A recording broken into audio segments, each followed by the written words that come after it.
Section 1. You will hear a conversation between a travel agent and a woman who wants to go to Australia with her husband on holiday. First, you have some time to look at questions 1 to 3.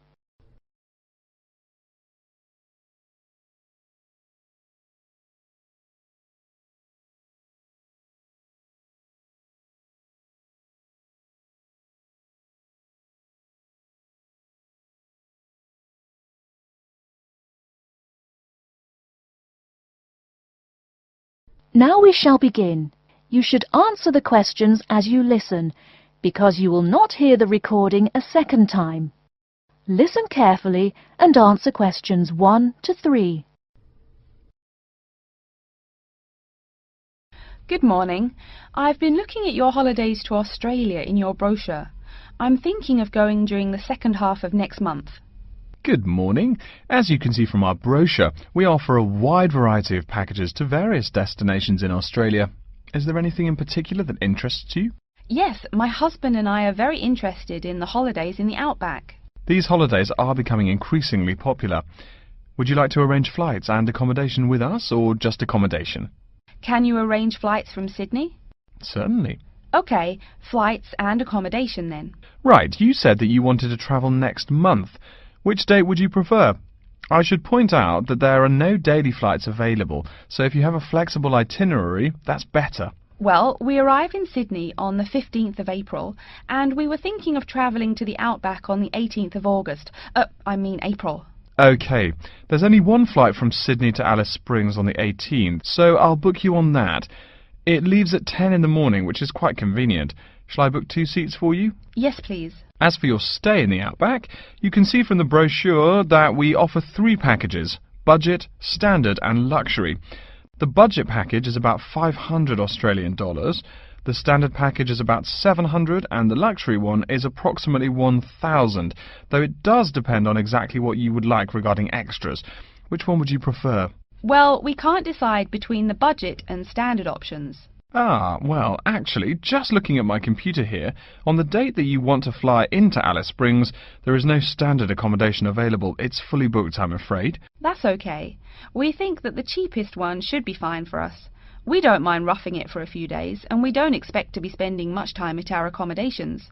We prefer the outdoors. Right, let's look at the room options. Before you hear the rest of the conversation, you have some time to look at questions 4 to 10.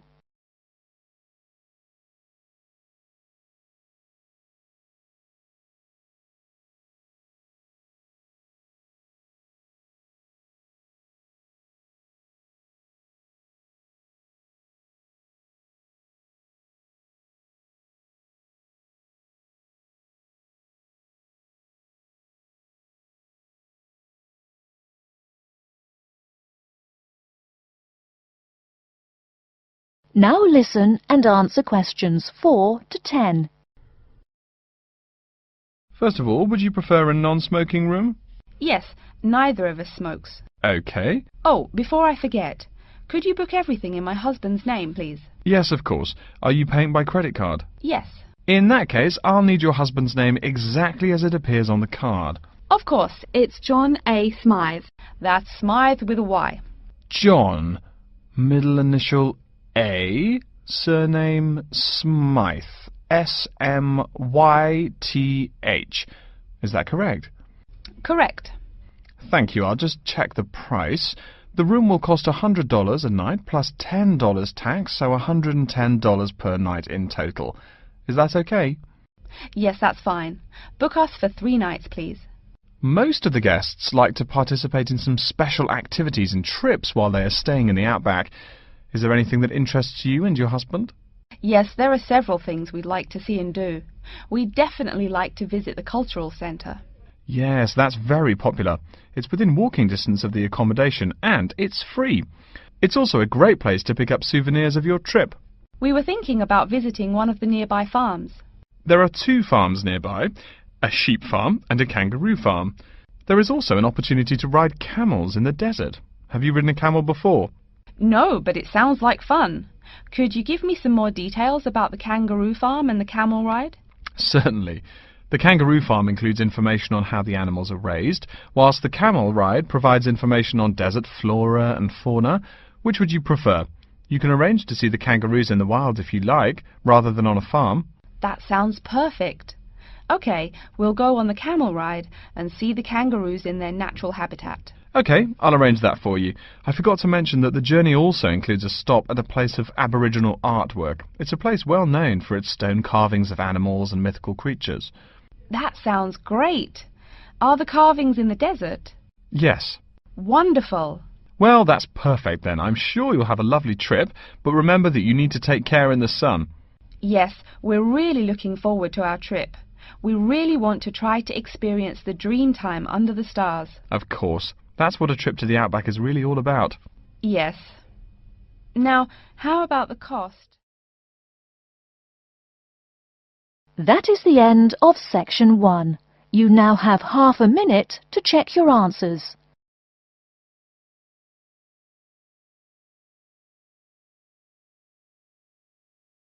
Section 2.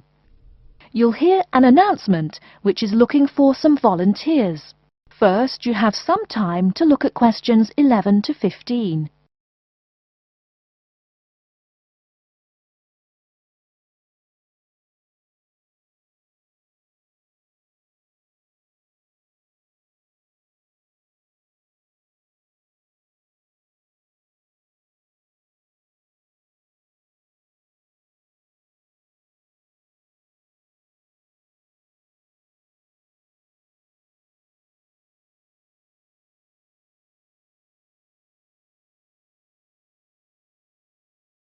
Now, listen carefully and answer questions 11 to 15. Continuing our broadcast of public service announcements, Worldwide Helpers announces upcoming vacancies for a number of volunteer worker positions.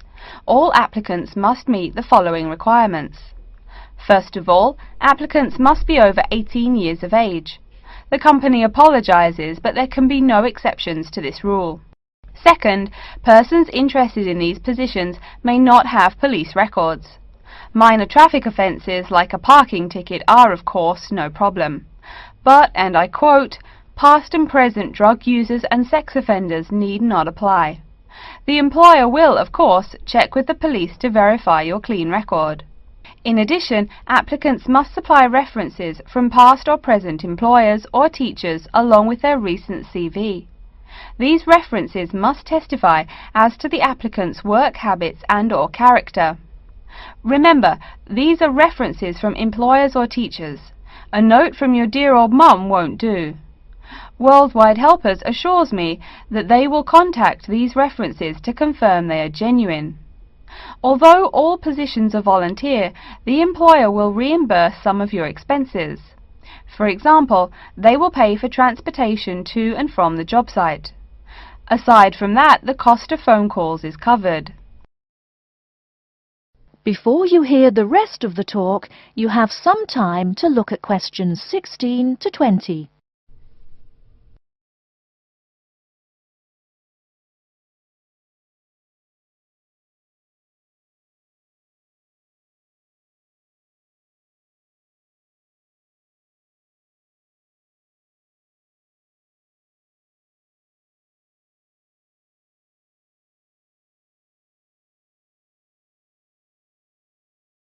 Now listen and answer questions 16 to 20.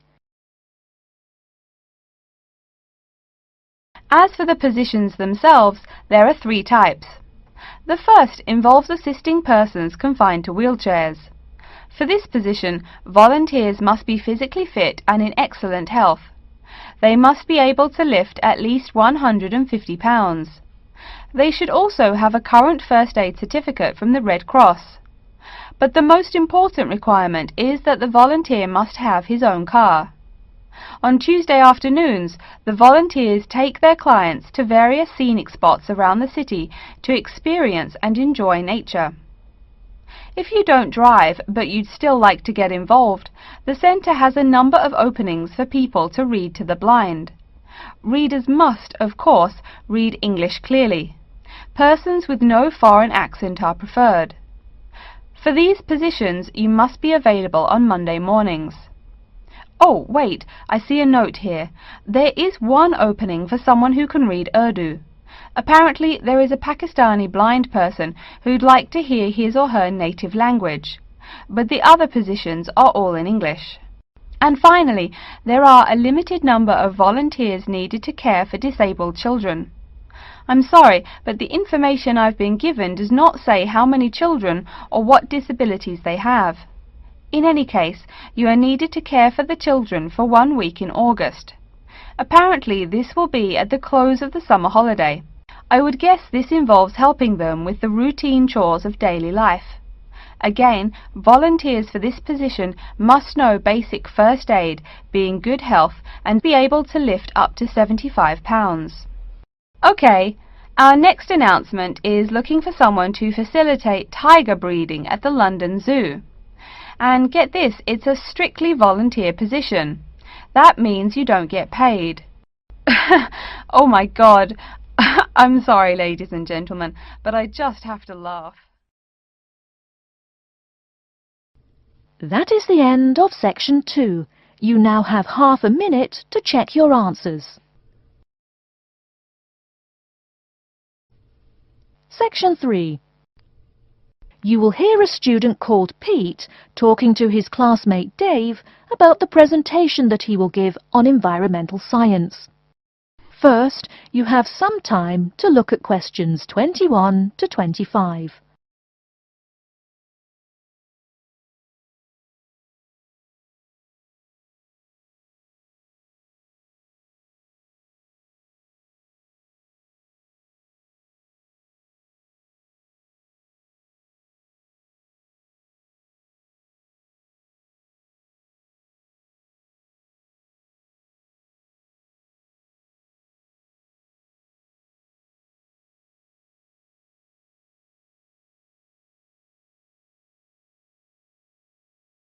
Now listen carefully and answer questions 21 to 25. Are you just leaving the library now? I saw you get there at 8 a.m. Yeah, I've been there all day. What for? They hire a cute new librarian or something? I wish. No, it's the presentation that I will give in environmental science the day after tomorrow. What's it about? I heard you were really excited about the class. And Dr. Schnee also calls you for the arcane questions, as he calls them. It's about environmental damage in the Yucatan. Excuse me, what? Or is that where? The Yucatan. It's a state in southeast Mexico. So what's happening there? Agriculture is having a really adverse impact on the environment. There are too many farmers doing too much farming. It's really destroying the forests and ruining the soil. Deforestation is a major problem there now. How did you learn about this? I don't recall Dr. Schnee saying anything about it in lecture. Yes, but my brother went there last month. You know, to look at the old cities like the Maya Indians built. That's what first got me interested. Your brother Tom? No, Dick, Harry's twin. Anyway, he told me how few trees there were now, and how much empty ground that grows almost nothing. He said the place looked more like the desert than jungle in some parts. It brought environmental damage, so I started looking for materials in the library. Here, look at this magazine. What's in it? It's an old issue of National Geographic. It includes interviews with tourists who have been there in the past few years. It's pretty bad. See the photos? I see the photos, but 1 or 2 photos don't prove anything. Then read what the article says. Right there. The first thing it points out is how soil samples show it's hard for anything to grow there. It says how an area of 21,000 square kilometers has lost most of its forest in the past 10 years. See, there are graphs. As the number of farmers increases, the acres of forest have decreased. It's an inverse relation. Before you hear the rest of the talk, you have some time to look at questions 26 to 30.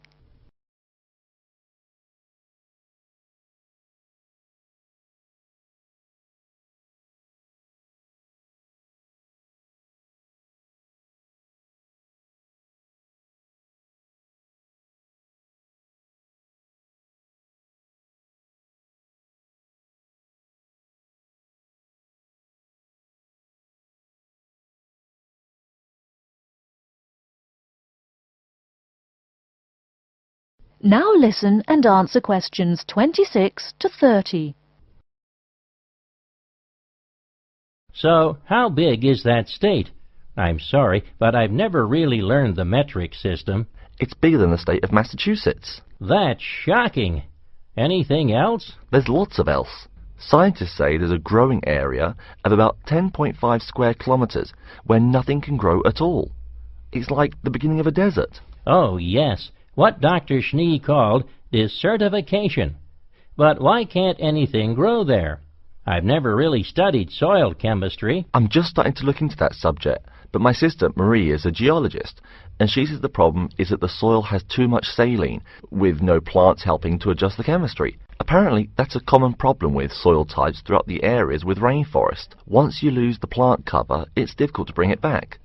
Reforestation is almost impossible, even if the land is not being used for other purposes. Wait a minute. What is saline? Saline is salt dissolved in water. Scientists who have gone there have taken measurements.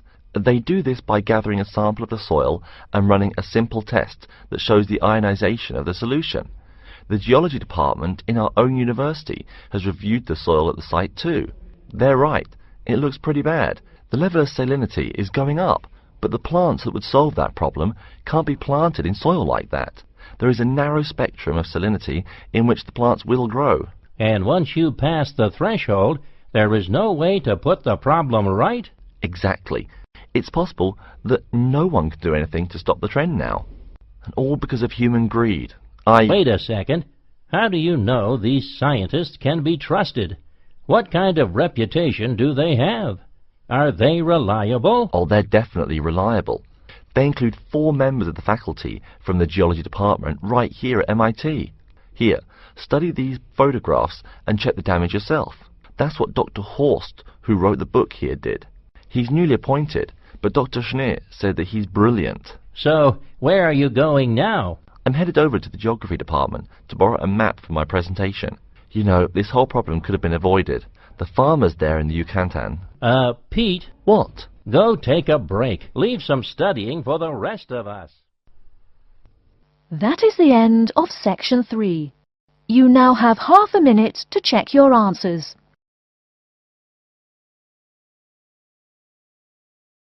Section 4. You will hear a lecture's introduction to Insect Biology 101. First, you have some time to look at questions 31 to 40.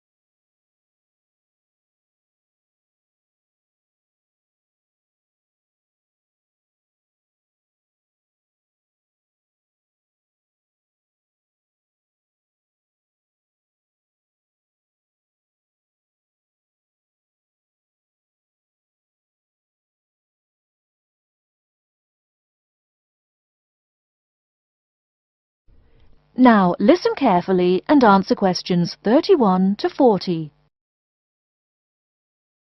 Good afternoon and welcome to Insect Biology 101. I'd like to begin this course with a few remarks about good insects and bad ones. Bugs are all around us, and that's both a benefit and an annoyance, sometimes maybe even serious harm. First, let's talk about the good things that insects do for us. Probably the most important insect for humans, and maybe for all other life, is the bee. Bees help plants in the process of pollination, and thus are necessary to most flowers and fruit-producing trees. That is, they carry pollen from male flowers to female. If it weren't for bees, we'd have very few food plants and no fruit either. In fact, there would be no we. No less a thinker than Albert Einstein pointed out that, without bees, humanity would be dead within a year or less. We'd starve. It's that simple. That should maybe make us just a little humble. A little less dramatic is the fact that bees also make the honey we eat. Moreover, they produce beeswax, which is useful in candles and is also used as a first-rate furniture polish. Sure, these may not be vital to our lives, but they can serve as reminders of how important bees are. That's a point I keep coming back to in this course. Though, in all fairness, I should point out that butterflies aid in pollination as well as bees. Now, here in Michigan, what's the worst part of summer? Yep, that's right, mosquitoes. But I'm talking about helpful insects, right? So let's look at the dragonfly first. If there were no dragonflies, there would be even more mosquitoes. Dragonflies mainly eat mosquitoes and also a few other insects. Yes, that's right. They don't just fly around, and they also help to eliminate harmful insects. So the next time you see a dragonfly, don't you dare kill it. Now, let's talk a little about those harmful insects. Take the mosquitoes I just mentioned as an example.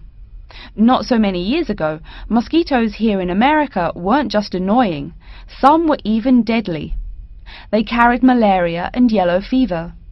My own ancestor, the Confederate General John Bell Hood, lived through the worst battles of Civil War, only to die at age 38 from yellow fever. A pest, not a bullet. Well, besides the mosquitoes, in summer there is also a kind of insect that never seems tired. Right, that is the fly. Before I go on talking, I must mention an African fly called the tsetse fly, which feeds on blood and can cause serious diseases in the people and animals that it bites. Besides, it is still a bearer of sleeping sickness, which affects around 300,000 people every year in Africa, and can be treated only with toxic drugs that are hard to administer. Worse still, the drugs sometimes don't work. Other insects, of course, destroy food crops. In China, for instance, locusts continue to be a danger to the harvest in some areas. Less important, but still annoying, moths eat people's clothes and dust mites slowly destroy carpets. Worse, but still in the home, termites or white ants eat wood, the wood of your house. If they are not stopped, they can eventually destroy the whole building. Usually they seriously damage a building before anyone even notices them. So, as we all know, insects can be a real trouble. So, what to do? You can go ahead and start killing harmful insects. In the early decades after the Communist Revolution in China, Chairman Mao encouraged the people to swat every fly they could see. Slogans on the walls of buildings called them "little capitalists." But flies reproduce too quickly for this to be a long-term solution. For some decades in the West, to kill insects with chemicals seemed a good remedy. Unfortunately, chemicals can only be used in a limited area for a limited time. It's a small-scale solution. The insects come back. Worse still, some of the poisons used, like DDT, were found harmful to the environment. Many kinds of wildlife, like hawks, were harmed. And people in chemical-using rural areas have one of the highest rates of liver cancer in the world. It's no secret that chemicals remain harmful to humans. Like all species, insects adapt to their changing environments at an amazing rate. When a new chemical is introduced to their habitat, the insects that survive are generally the ones with some way of resisting the harmful effects. They then breed with the other survivors, and just like that, insects become resistant to most poison in a few generations. An insect generation, remember, is a couple of months at most. So again, we have to ask, what to do? Well, there are biological solutions. Some of these are pretty simple. One is destroying the insect's habitat. You take away their home or food. Cleaning your kitchen is the best way to prevent roaches. No garbage, no food. Getting rid of marshes and swamps eliminates mosquitoes. Other solutions might include bringing in dragonflies or bats in areas where mosquitoes are many. This is a cheaper alternative to chemicals. Biological methods like this also bring no extra pollution to the environment. But you have to be careful. If you change the environment too much, you might be hurting other forms of life accidentally. One recent method of controlling insect populations involves interrupting their breeding cycle. What does that mean? It means birth control for bugs. Insects are provided with food that makes them unable to reproduce. Since they can't have babies, the population disappears, or nearly so. And since no young are born, resistance is not a problem, with no young insects developing increased resistance. Interrupt the life cycle, eliminate the bug. It's clear that we must have an understanding of the life cycle of the insect. At least, that's the plan. We'll go into more detail as the course goes along. Now, I will stop here to see whether you have any questions or not. That is the end of Section 4. You now have half a minute to check your answers.